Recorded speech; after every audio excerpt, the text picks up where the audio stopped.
तो कहानी के शुरू में हमें तबाह हुई दुनिया के मंजर दिखाए जाते हैं। कोलंबिया जैसी एडवांस सिटी के अंदर लोग ट्राइब यानी कबीलों की शक्ल में रह रहे थे। खाने के लिए वो पुराने जमाने के लोगों की तरह हंटिंग और गैदरिंग करने लगे थे, जबकि यहाँ इन पर हर वक्त म्यूटेंट्स का खतरा मंडलाता रहता था। ये म्यूटेंट्स जो इन इंसानों को मारने के लिए हमेशा तैयार है, ये खुद भी पहले इंसान ही थे, लेकिन फिर किसी इन्फेक्शन के चलते ज़ॉम्बीज में बदलने लगे। जैसे जैसे वक्त गुजरता गया, इन्फेक्शन बढ़ती चली गई और तकरीबन सभी इंसान म्यूटेंट्स में बदल गए। दुनिया तबाह हो गई और सर्वाइवर्स अपनी जिंदगियां बचाने के लिए कबीलों की शक्ल में रहने लग गए। इस इन्फेक्शन को इतना अरसा गुजर गया था कि एक जनरेशन मर गई थी और अब दूसरी जनरेशन में कोई भी पढ़ा लिखा इंसान नहीं रहा था। समझ लें कि ये दुनिया दोबारा एडम की दुनिया बन गई थी। जिस कबीले को इस वक्त हम देख रहे हैं, उसके लीडर का नाम है ओरी, जिसका बेटा सेवन सबसे बेहतरीन हंटर है और अगला परफेक्ट लीडर बनने के लिए अपने लोगों का ख्याल भी रखता है।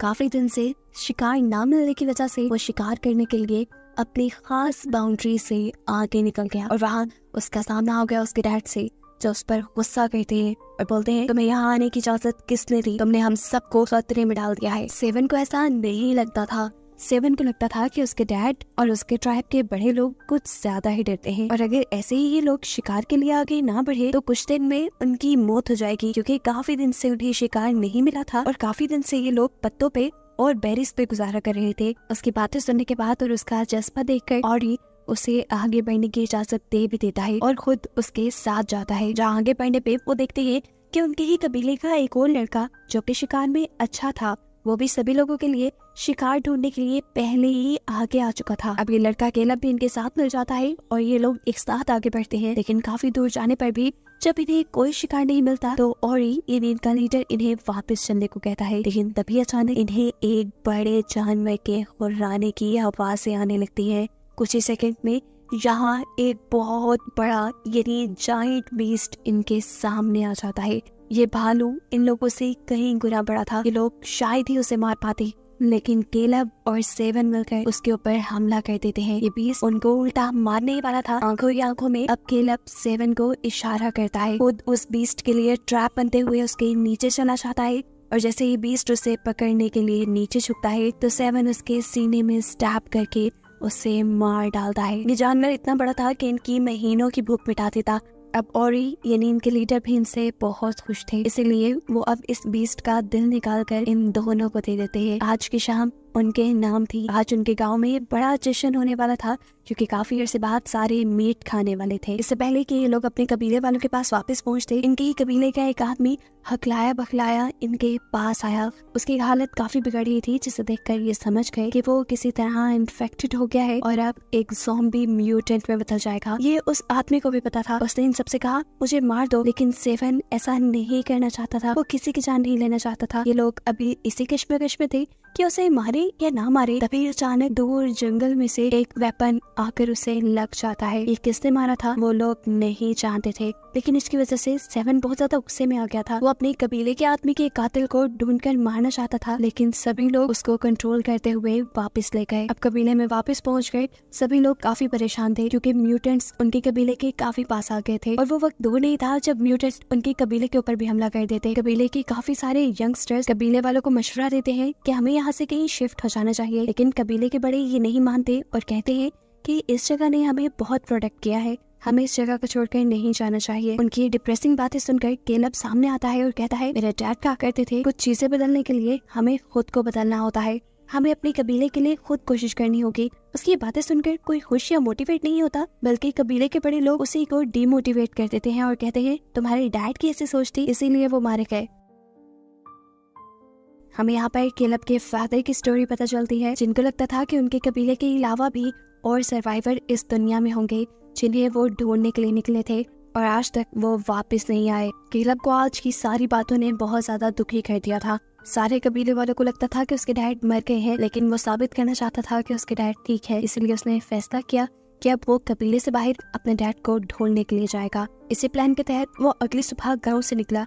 अभी वो ज्यादा दूर नहीं गया था कि उसे म्यूटेंट का पूरा ग्रुप अपने गांव की तरफ बढ़ता हुआ दिखाई दिया। केलब वापस अपने गांव की तरफ मुड़ जाता है और गांव वालों को म्यूटेंट्स के आने की खबर देता है, जिनसे लड़ने के लिए गांव वाले तैयार हो गए थे। अब जब बहुत सारे म्यूटेंट्स उनके ऊपर हमला करते हैं तो ये सब लोग उनसे अच्छा मुकाबला करने की कोशिश तो करते हैं, लेकिन म्यूटेंट्स की तादाद बहुत ज्यादा थी, सबको ये मार नहीं सकते थे। इसीलिए ऑरी ने फैसला किया कि सभी लोग अपने केव में चले जाएं और सभी लोगों को बचाने के लिए यहाँ ऑरी अपना सैक्रिफाइस देता है और केव का दरवाजा बंद करते हुए म्यूटेंट्स को केव तक जाने से रोकने के लिए वो अपनी जान खतरे में डाल देता है और म्यूटेंट्स के हाथों मारा जाता है। सीन कट होकर हमें दिखाया जाता है कि म्यूटेंट से अभी भी 3 इंसान लड़ रहे थे, जिनमें था सेवन, केलब और सेवन की वाइफ डोरी। लड़ते हुए काफी टाइम गुजर चुका था, ये लोग थक कर अब एक पत्थर के पीछे छुप जाते हैं। अब सेवन प्लान बनाता है कि अपने कबीले के लोगों को बचाने के लिए हमें म्यूटेंट को केव से दूर ले जाना पड़ेगा और ये काम करने के लिए मैं उन्हें डिस्ट्रैक्ट करने का काम करूंगा और फिर तुम लोग उनसे लड़ना।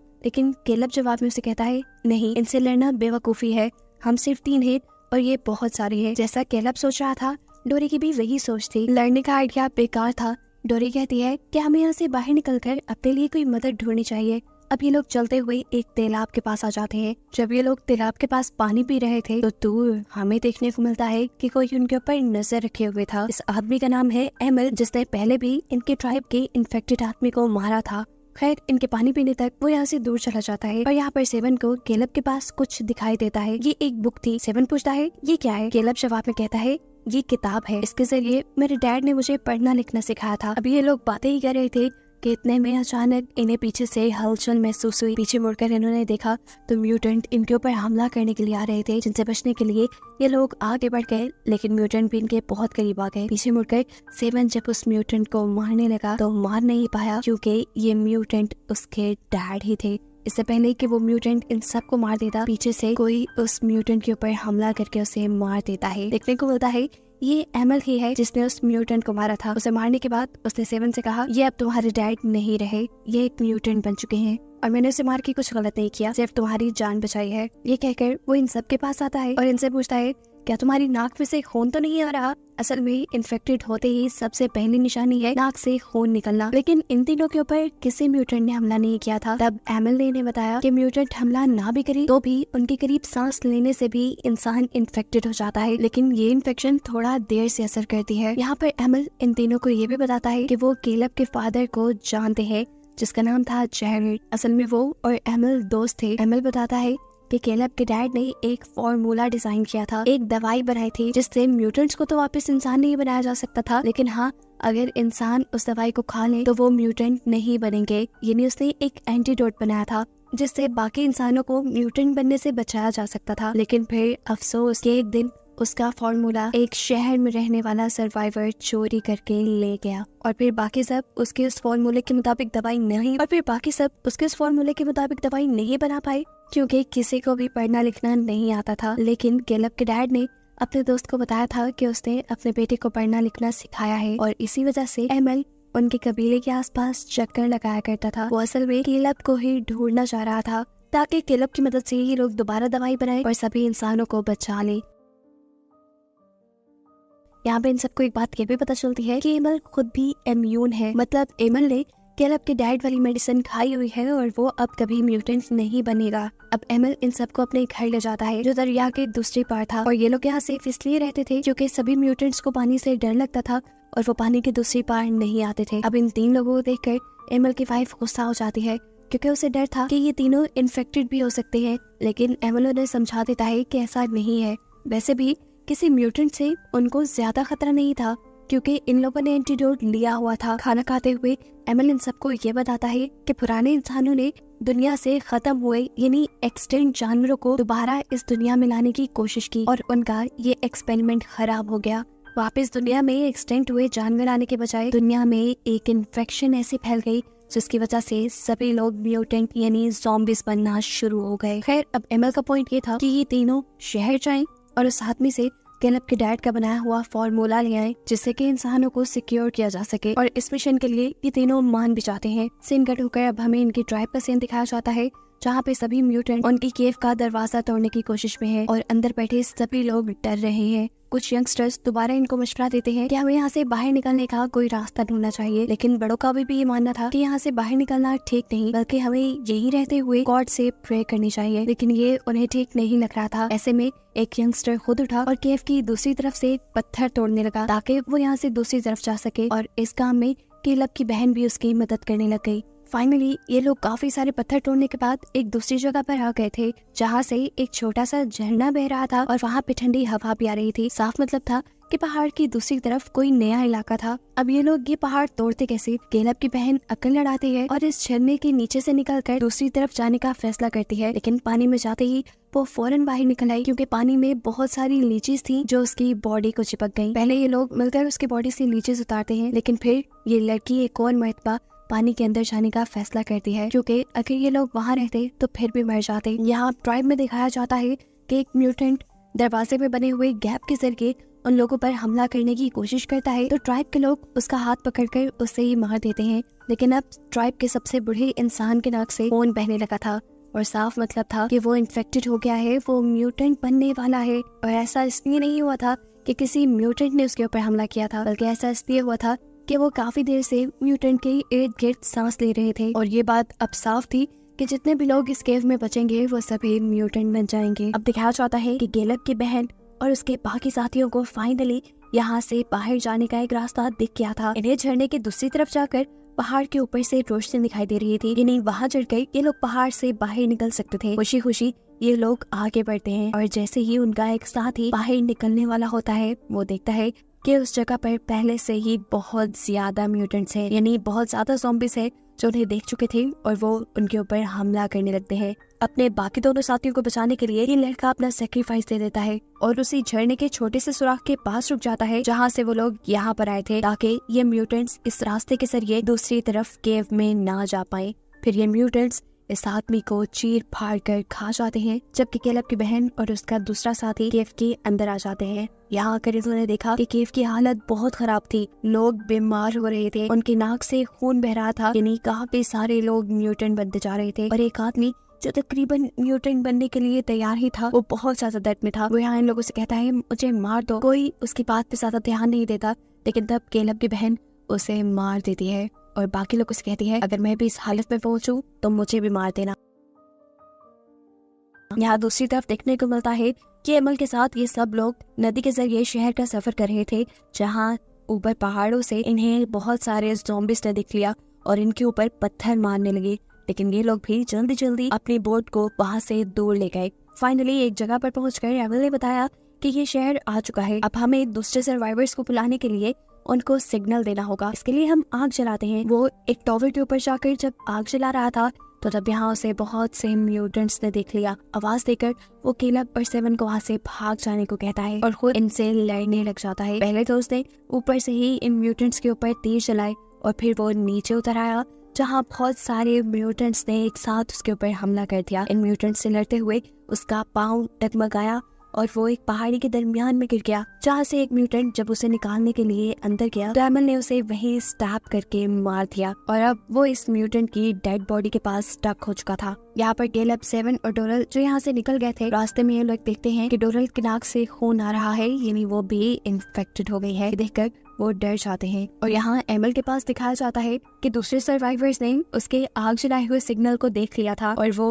उसे बचाने के लिए यहाँ पर आ गए। उन्होंने पहाड़ी के दरमियान बने इस छोटे से हिस्से के अंदर से पहले म्यूटेंट को बाहर निकाला और फिर एमल को भी रेस्क्यू कर लिया। एमल अब इन लोगों को बताता है कि हमें एक ऐसा इंसान मिल गया है जो पढ़ना लिखना जानता है और जेरेड की दवाई को दोबारा बना सकता है। यहाँ पर चलते हुए केलब का पूरा ग्रुप एक और अनजान बिल्डिंग के पास आ गया था। ये उसी आदमी का आइडिया था जिसने केलब के डैड का फॉर्मूला चुराया था। यहाँ आकर सेवन एक आदमी से येलो पाउडर के बारे में पूछता है तो ये सुनते ही वो डर कर भाग जाता है। सेवन उसका पीछा करता है तो देखता है कि वो आदमी अपने मालिक के पास आया था, यानी उसी आदमी के पास आया था जिसने केलब के डैड की मेडिसिन चुराई हुई थी। अब केलब उनके पास आकर रिक्वेस्ट करता है अगर आप मुझे थोड़ी सी दवाई दे दें या मुझे वो फॉर्मूला दे दें तो मैं और भी दवाई बना दूंगा। लेकिन यह आदमी दवाई देने के लिए नहीं मानता क्योंकि ये उसने अपनी ही नस्ल के लिए संभाल कर रखी हुई थी। हाँ, लेकिन वो केलब को इतनी इजाजत दे देता है कि उनके इस एरिया में एक लाइब्रेरी थी, वहाँ पर जाकर वो नया फॉर्मूला बना सकता है। यहाँ पर ये लोग डोरल को एक अलग जगह पर रख देते हैं ताकि उसकी इन्फेक्शन बाकी लोगों तक ना फैले। लेकिन यहाँ के किसी आदमी को वैसे भी डोरल से खतरा नहीं था, क्योंकि यहाँ के सभी लोगों ने उस पाउडर से अपने आप को इम्यून कर लिया था। अब केलब लाइब्रेरी में जाकर दोबारा उस फार्मूला को बनाने या तलाश करने में लग जाता है, जबकि यहाँ से सेवन जाता है उस आदमी की यानी यहाँ के बादशाह की बेटी के पास और उससे वो दवाई मांगता है। ये लड़की उसे दवाई क्यों देती, लेकिन जब सेवन उसे बताता है कि उसके डैड ने ये दवाई चुराई थी तो उस लड़की का दिल टूट गया और उसने सेवन की मदद करने का फैसला कर लिया, क्योंकि वो ये बात भी जान गई थी सेवन सबकी जान बचाना चाहता है। ये सारी बातें करने के बाद वो लड़की सेवन को एक सेफ के पास लेकर आती है जिसके अंदर मेडिसिन रखी थी और उसकी चाबी हमेशा उसके डैड के गले में रहती थी। सेवन इस सेफ को देखकर कहता है कि इसे अरसे से खोला नहीं गया क्योंकि उसके ऊपर बहुत ज्यादा डस्ट थी, लेकिन वो लड़की कहती है मेरे डैड तो रोज थोड़ी सी मेडिसिन लेकर आते हैं। इसका साफ मतलब था कि मेडिसिन यहाँ पर नहीं थी। अब मेडिसिन को ढूंढना एक नया चैलेंज हो गया था, जिसके लिए ये लड़की एक आइडिया निकालती है और भागते हुए जाकर अपने डैड से कहती है कोई मेडिसिन चुराने के लिए आपके रूम में आ गया है। वो आदमी बौखलाकर जल्दी से रूम में जाता है और चेक करता है उसकी मेडिसिन सेफ थी और उसने मेडिसिन दीवार के अंदर छुपाई हुई थी और ये चीज ऊपर खड़े सेवन ने देख ली। ये देखते ही सेवन ने नीचे जंप की और आकर इस आदमी को बेहोश कर दिया। इससे पहले कि वो इस आदमी को मार देता, उसकी बेटी यहाँ आकर कहती है नहीं, मैंने डैड को छोड़ दो और ये मेडिसिन ले जाओ और इससे सबको ठीक कर देना। ये कहते हुए उसने मेडिसिन उसके हवाले कर दी। सबसे पहले सेवन ने मेडिसिन खुद सूंघी क्योंकि वो खुद भी इन्फेक्टेड हो चुका था, जिसके बाद वो इसे डोरल के पास लेकर गया और डोरल को भी उसने ठीक कर दिया। और इसके बाद वो लोग गए केलब के पास, जिसे फॉर्मूला तो मिल गया था लेकिन उसकी हालत इन सबसे ज्यादा खराब हो गई थी। डोरल जल्दी से उसे मेडिसिन सुखाकर ठीक करती है और फिर ये लोग फॉर्मूला और वो मेडिसिन लेकर वहाँ से भाग निकलते हैं। पहाड़ी रास्ते से होते हुए इन्हें एक पहाड़ से दूसरे पहाड़ तक जाना था, जहाँ पर इन्होंने एक रस्सी का ब्रिज बनाया हुआ था। ये ब्रिज बहुत ही खतरनाक था। इसके ऊपर से चलते हुए इनके पीछे उस आदमी के गार्ड्स भी लग गए। वो गार्ड्स लगातार इनके ऊपर हमला कर रहे थे। इस हमले में केलब मारा जाता, लेकिन इनके लिए केलब को बचाना बहुत ज्यादा जरूरी था, क्योंकि केलब ही एक वो इंसान था जो अपने डैड की मेडिसिन बनाकर सभी इंसानों को बचा सकता था। केलब को बचाने के लिए सेवन आगे बढ़ता है और दूसरे लोगों से लड़ने लगता है। इससे पहले कि ये लोग इसी ब्रिज के जरिए उनकी पहाड़ी तक पहुंच जाते, सेवन ये ब्रिज ही अपनी तरफ से काट देता है, जिससे गार्ड्स नीचे गिरने लगे। ये देखकर गुस्से में दूसरे गार्ड्स ने सेवन के ऊपर तीर से हमला किया और ये तीर सीधा जाकर सेवन के सीने पे लगा और वो वहाँ दोनों पहाड़ों के दरमियान बनी खाई के अंदर गिर गया, यानी वो मर गया। मौके का फायदा उठाते हुए डोरल केलब को लेकर यहाँ से जा चुकी थी। यहाँ रास्ते में इन्हें एमएल के ट्राइब के लोग भी मिल जाते हैं जो इन्हीं को ढूंढ रहे थे। वो इन लोगों को रेस्क्यू कर लेते हैं। यहाँ पर वो चाहते थे कि केलब उन्हें अपने डैड का फॉर्मूला देते, लेकिन केलब उनसे कहता है देखें, आप सब लोगों ने इस दवाई को पहले से ही इस्तेमाल किया हुआ है। ये दवाई आपको अगले जनरेशन के लिए चाहिए, लेकिन हमारा ट्राइब बहुत ज्यादा खतरे में है। उनके ऊपर तो म्यूटेंट्स ने हमला भी किया हुआ है और उन्होंने ऐसी कोई मेडिसिन भी नहीं ली। ये सुनकर वो ट्राइब वाले केलब की मदद करने को मान जाते हैं और सब मिलकर अब केलब के ट्राइब की तरफ बढ़ते हैं, जहाँ जाकर इन्होंने देखा कि उस ट्राइब की हालत बहुत बुरी थी। म्यूटेंट्स बस केव का दरवाजा खोलने ही वाले थे बाकी लोगों पर हमला करने के लिए, लेकिन ठीक उसी वक्त पर एमएल के ट्राइब के लोग दूसरे ट्राइब को बचाने के लिए इन म्यूटेंट्स से लड़ने लग जाते हैं और फिर फौरन डोरल जाकर अपने ट्राइब के लोगों को वो मेडिसिन सुंघाने लगती है ताकि वो लोग म्यूटेंट ना बने। बाहर धुआंधार लड़ाई चल रही थी, जिसके अंदर अब इस ट्राइब के लोगों ने भी हिस्सा लेना शुरू कर दिया था और इन्होंने मिलकर काफी सारे म्यूटेंट्स को मार भी दिया था। अब केलब जैसे ही बाहर निकला तो उसने देखा कि वो आदमी जिससे वो मेडिसिन चुरा कर लाए थे वो उसे मारने के लिए आ गया है। उसने केलब के ऊपर तीर चलाया, लेकिन इससे पहले कि ये तीर केलब को लग जाता, केलब को बचाने के लिए उसके सामने एमएल आ गया और उसने केलब का तीर अपने ऊपर खा लिया। ये देखकर केलब को इतना गुस्सा आया कि उसने अपने हाथ में पकड़ी हुई कुल्हाड़ी उस आदमी की तरफ फेंक दी। जो कुल्हाड़ी उस आदमी को लगने की वजह से वो आदमी वहीं पर मर गया। और फिर आखिर में हमें देखने को मिलता है कि सब ठीक हो गया था, म्यूटेंट्स मारे गए थे और उनका ट्राइब भी अब सेफ था और ये सब केलब की वजह से हुआ था। डोरल इमोशंस में बहकर उसे एक गले लगा लेती है और यहाँ पर हमें पता चलता है कि केलब पहले से ही डोरल को पसंद किया करता था। खैर, अब फिल्म के आखिर में दिखाया जाता है कि केलब और उसकी बहन बच्चों को पढ़ाने का काम करते हैं। यहाँ पर देखने को मिलता है कि एमएल भी ठीक हो चुका था, जिसने उस दिन केलब का तीर अपने सीने पे लिया था। डोरल और केलब दोनों मिलकर एमल को उसके घर छोड़ने के लिए जाते हैं। जिसके बाद अब कैलब के पास अपना एक नया मिशन था। उसे दोबारा उसी शहर में जाना था जहाँ जाकर उसके डैड ने वो मेडिसिन बनाई थी, और वो भी इस मेडिसिन को बनाकर बाकी सभी इंसानों को ठीक करना चाहता था। और बस उसी को दिखाते हुए ही कहानी यहाँ खत्म हो जाती है।